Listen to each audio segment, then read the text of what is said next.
We all know that WandaVision wasn't supposed to open up Phase 4 for the MCU, but things happen. That's the boring trivia. I'm so thankful this show came out first because it set the tone for everything coming. Don't believe me? The behind-the-scenes facts prove the future for Marvel is still bright.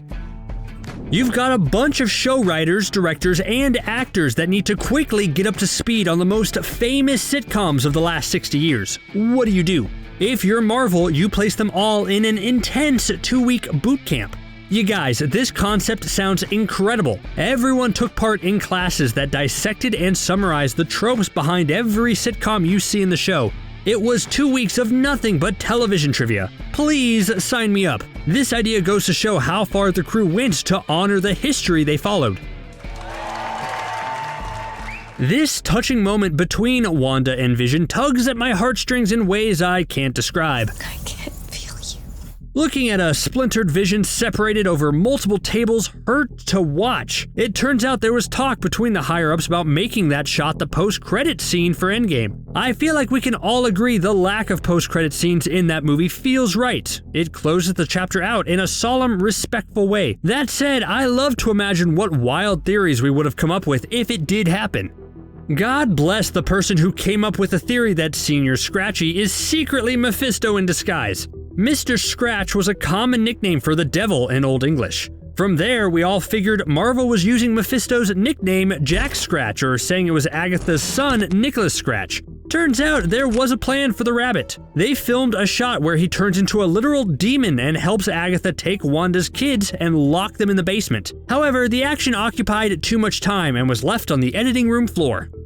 I was so hyped when I saw Paul Bettany tweet this out. Everyone and their mother was trying to guess who'd cameo alongside Bettany in the final episode. We all know he didn't mean Kat Dennings. She's a great actor, but Darcy is still in the process of a significant Phase 4 rebranding. Well, turns out he was hinting at his Vision on Vision fight. The person he was so excited to work with was himself. I mean, can you blame him? That Ship of Theseus discussion is an all-timer, and he had to talk to himself to make that happen. Twitter freaked out when they saw that Vision's arm wasn't painted red. They didn't think the hole in the cuff would reveal his arm. It was an honest mistake. However, it turns out they didn't actually put Bettany in full Vision makeup as often as you think. For the black and white scenes, it wasn't practical to paint him up for those scenes. The colors weren't working, so they found a simple solution. The team painted Bettany blue and used visual effect dots to CGI the Vision look onto him after. Pretty cool, huh? Yes, there's even more Paul Bettany trivia coming at ya. Admit it, you love it. Paul Bettany is a treasure in the MCU, and some people tend to forget he's been a part of this large-scale project for a long time. When do you think he knew he'd get to become Vision? I doubt it was early on in the franchise, but still. Anyways, after the events of Infinity War, Bettany thought he was done. He got called for a meeting at the MCU office and was confident he was getting the axe. Instead, the producers pitched him WandaVision, and the rest is history. I hate canned laughter. Bravo! I'm not the only person who feels this way either, but I was so nervous about that possibility in WandaVision. They needed the effect, but the production team wanted to do things a bit more traditionally. They brought in a real studio audience. That set of seats you see in episode 8 wasn't just there for set dressing. Elizabeth Olsen and Paul Bettany said it was a bit nerve-wracking at first because neither of them were accustomed to that type of show. Heck, all Elizabeth needed to do was ask her sisters for tips.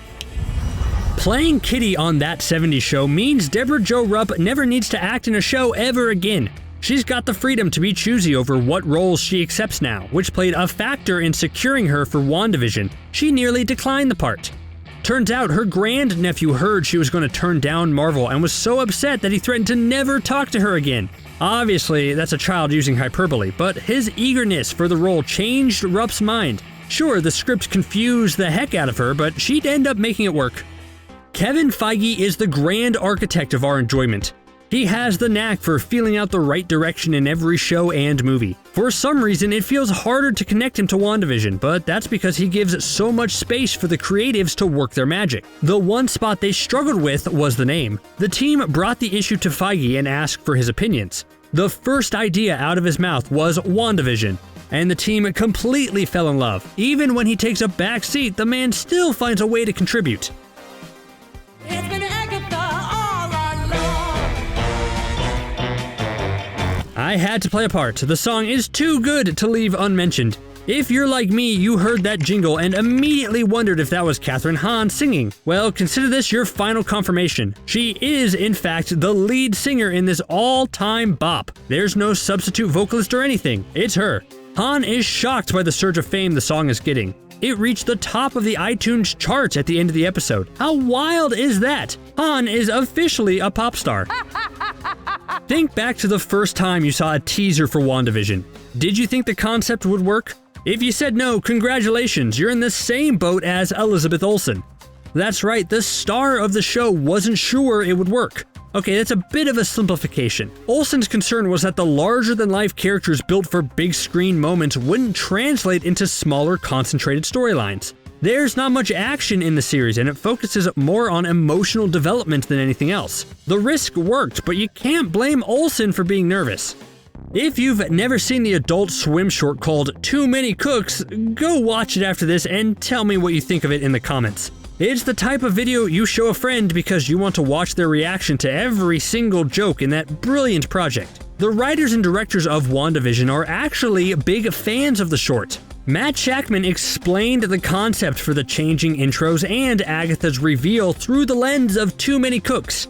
In his eyes, it's the most incredible musical number to come out in recent memory. Seriously, go watch it right now. Well, after this video, of course. Matt Shakman and Kevin Feige needed to capture the accuracy of an era of sitcoms that doesn't exist anymore. The way shows make episodes in front of a live studio audience isn't the same as when the Dick Van Dyke Show ruled the airwaves. To better understand what elements went into those golden shows, the two men sat down for lunch with Dick Van Dyke during pre-production. Shakman mentioned that he wanted the accuracy to honor the shows they were replicating and show how much Wanda loved them and paid attention to them. So, remember the intro to episode 5 is primarily a reference to family ties? Showing the characters growing up was imperative. The trouble is, Vision was never a baby. Who cares, right? Just take a picture of Paul Bettany as a child and add some visual effects. Nope, it didn't work. Bettany didn't have a quality photo the team could use for the opening. A VFX artist named Scott McFate looked like Bettany and had a perfect baby photo to use. They went through stock photos and searched before deciding on that solution. What a way to cameo.